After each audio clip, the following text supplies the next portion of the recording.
If you've been posting consistently, but no matter how hard you try, your videos are still stuck at the same number of views, it's not because of bad luck, it's most probably because of lack of content competency. But don't worry, content is a skill, and just like any other skill can be mastered. And in this video, I am condensing 4 years of content creation experience in a multitude of niches so that you can skip the boring, painful learning phase. My name is Gael and I do content and ads for a living for coaches and businesses, but don't worry, no pitching coming. And content completely changed the direction of my life. Within a year, I went from zero, completely zero, to multi-5-figure a month just through content. And Andy, James, Nick use the same strategies to scale to 15, 20, even $30,000 a month. Now, this is not another theoretical nonsense video. I'm going to show you the exact frameworks that we use for ads and content on a daily basis, together with some live examples, so that by the end of the video, you have all the tools you need to plug and play this system into your content and business. We're going to cover why your content is stuck and how to unstick it. Then I'm going to give you a content checklist, so a list of items that you need to tick in order for you to know that your content is going to perform. Then I'm going to give you a bunch of pointers to get better, because like I said, it's a skill and it needs to be developed. And then towards the end, I'm gonna give you some hacks and frameworks that you can use on a daily basis in your content to speed up the process and be more consistent. So the first reason why your content is stuck is probably because you just think of ideas on the fly and there is no intention behind. Maybe you post for the sake of posting, or sometimes you just post to feel good about yourself, but you're not posting to shift beliefs, share lessons, handle objections to make the sales process easier, inspire, motivate, or entertain. If you create a piece of content, ask yourself, who are you speaking to? What is the lesson that you want to teach? What do you want the viewers to get out of that video in terms of actionable, applicable knowledge? And what do you want the viewers to feel in terms of emotions? I'm going to show you a good example and a bad example. So this video starts with a very organic hook, a viral hook, where essentially this guy gets rejected. And then it transitions to a gym, a fitness video. Now this is genius. He's speaking to young people hitting the gym. Now, what is the main reason that got people to sign up and start training in the first place? Most probably a breakup. So what he's doing, because he knows who he's speaking to, he's using a hook that triggers them and emotionally charge the video and make him more likable and steal them a smile because they resonate with that extremely. This, on the other hand, is a bad example. This person was trying to copy a viral format, but there's no intention behind. Doesn't give any value, doesn't share any lesson. Yes, maybe, it attracts people who are kind of similar, but because it's not even that aesthetic, it didn't perform well. And this actually links to the second point. Don't copy other people. If your content creation process looks something like you open Instagram, you scroll for 30 minutes, you save a bunch of posts, and then you just try and replicate them, you are building a commodity brand where you're just going to be another person producing content in that niche without having anything differentiating you from your competitors. You're not going to have any competitive advantage, meaning your only advantage is going to be you either have a stronger guarantee or you charge less, which is not a great business strategy. So learn something offline and try to be the first person in your niche to bring that concept online. You're going to have a huge isometric advantage. And just like Jaden that we've seen a minute ago does, try and find your own unique angle. So he's always starting his videos with somebody getting rejected to steal people a smile and make himself more likable. How can you do the same for yourself? How can you find your own unique angle, your own unique twist? Another reason why your videos are probably not working that well is because you just turn on the camera and you start yapping. There is no structure, there is no framework, and as a consequence of that, you don't have retention throughout the video. But don't worry, towards the end I'm going to show you that framework that you can plug and play into your content. Number 4, you don't track, analyze, and iterate. You're just wild guessing. Or you focus on vanity metrics like views. But views don't actually mean customers. Instead of focusing on views, focus on saves, shares, number of meaningful comments, follows per 1,000 views, and look at the retention chart. Follow per 1,000 views and saves are going to give you a really good indication of how valuable your video is. Because if you think about it, you follow a person when that person gave you a lot of value of some kind. You share the video when it's kind of funny, useful, or relatable. And you comment something meaningful below a post when the post was actually extremely good. That is why, by far, that's probably the most important metric. So number of meaningful comments. If someone takes 1, 2, 3, 5 minutes out of their day, out of the super entertaining feed to write a comment below your video, then it means that that video was pretty bloody good. And then just look at the retention after you publish videos. If you see that the retention drops in a specific part of the video, then just optimize that part until you flatten the retention chart as much as possible. And number 5, and I see this time and time again, you do some sprints and then you burn out and you're inconsistent with your content. You just need to have a nice workflow and systems in place to be consistent. What I suggest you do is to allocate one full morning, no distractions, to planning and ideating, and then 2 to 3 days or mornings to scripting and recording. I like to script right before I record just because my mind is more in the flow and is fresher on that specific topic, so it's usually faster. Now let's move on to the checklist. These are the things that you need to make sure you do before you post a piece of content. This is from my client James, for example.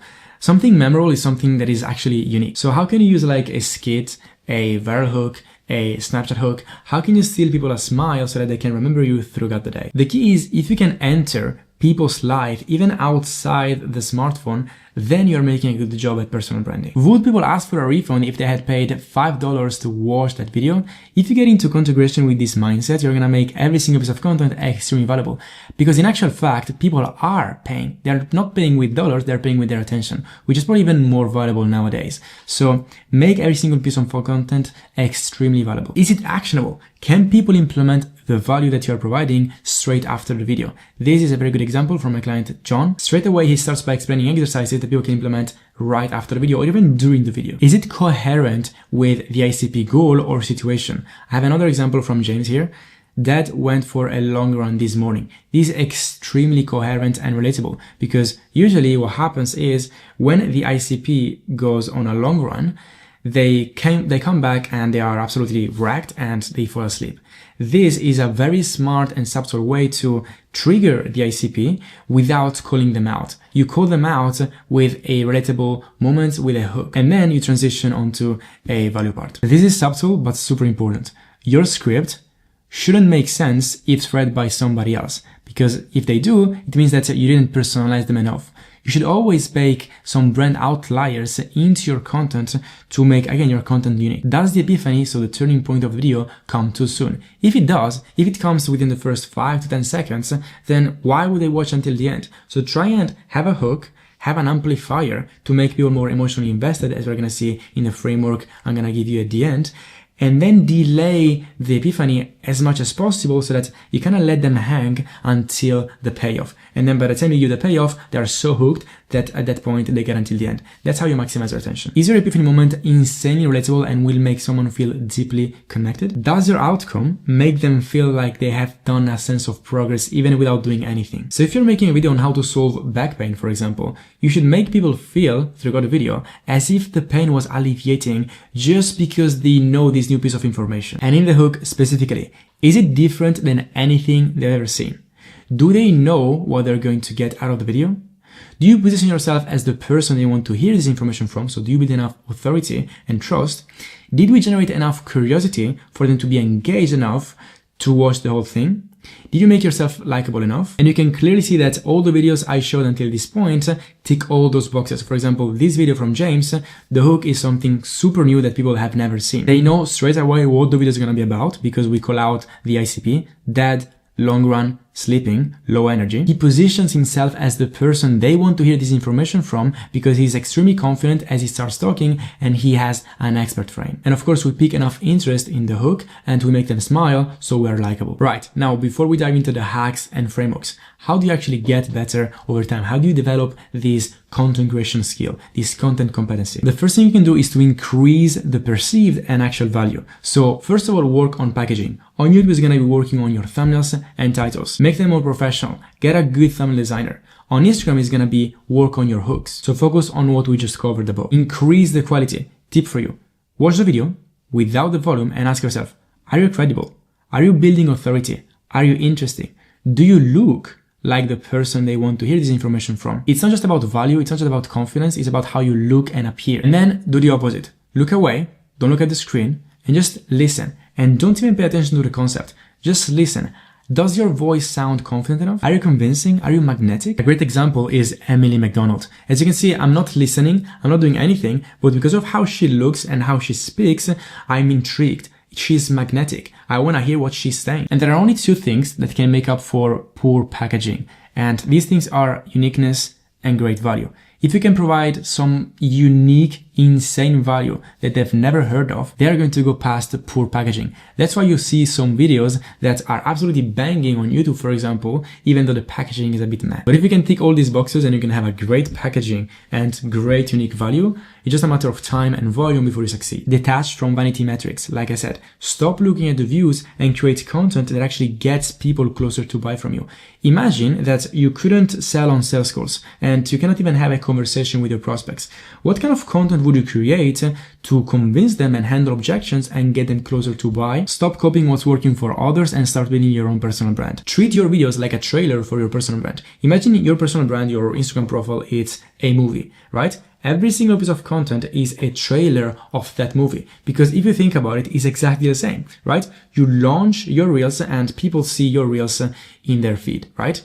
Only if the trailer, is really good and engaging, they're gonna go and watch the entire movie, which is your profile. Be marketable, be likable, steal them a smile, position yourself as one of them. Probably the best thing you can do to get better at content is to allocate 20 to 30 minutes every other day to intentional scrolling. So scroll, but open a spreadsheet and save the link of the videos that actually sparked something in you. And then next to them type exactly what made you want to watch the video until the end, and eventually what made you want to follow, what made you want to at least check the profile. If you do so consistently, you're going to train your brain to understand what actually gets people to like and follow. Instead of looking at your niche and your competitors, why don't you look at niche more sophisticated than yours and you just copy what's working in their niche, so most probably you're the first person bringing that concept in your niche. For example, we take with Andy, my client, this concept from the fitness niche, which is bigger and more sophisticated, and we just replicated it in the triathlon niche, and we were the first ones, and the video now is on 25,000 views. And just a little tip for you, do content in the morning so that you are fresher, you have more creativity and more focus. We made it to the hacks. Start with a question to pique curiosity. Introduce conflict in the video in your story to make it more interesting. People hate you, so steal them a smile. When people scroll, the first thing they do, they hate you. So ask yourself, how can you make people not hate you right away? The easiest way is to just steal them a smile. Show instead of tell. So if you're talking about a client result, just show proof, show screenshots. Think about movies. Let's say a couple is having an argument in a movie. The man doesn't say, I'm leaving. He just leaves. So use the same principle in your content. Instead of thinking top of funnel content, middle of funnel content, or top of funnel just to get views and middle of funnel just to convert, how can you bake them together? Use a broader hook and then slowly filter people through that video. So you give more people the chance to like you. Because if your hook is too specific too soon, you miss out on a lot of potential followers because they won't even watch your content. Do not, like we said, reveal the epiphany right away. Treat your content as a library of memory for your kids. Now think about this. If you treat your Instagram page, for example, like a diary for your kids, you're gonna put there your best memories, your best brand outliers, and your best lessons. Well, that's exactly what gets people to follow you. This sounds weird, but train your followers like dogs. Imagine you are feeding a dog, and every time you feed the dog, you ring a bell, right? The dog at some point is gonna start salivating before even seeing the food just by hearing the sound of the bell. And with your content is the same thing. If your content is always extremely good, your followers are going to be trained to watch your content because they know that in the content there is gonna be some value. And you probably know how the algorithm works. First, it sends the video to your followers, and then if they actually engage with it and like it and share it and watch it until the end, then the algorithm is gonna push the video to more people. But if not even your followers watch your video, then the algorithm is never gonna push it. And that's what makes your content stuck at that specific amount of views. Now, a framework that you can use for educational content, for value-driven videos. You start with the hook, but you don't jump straight into the value.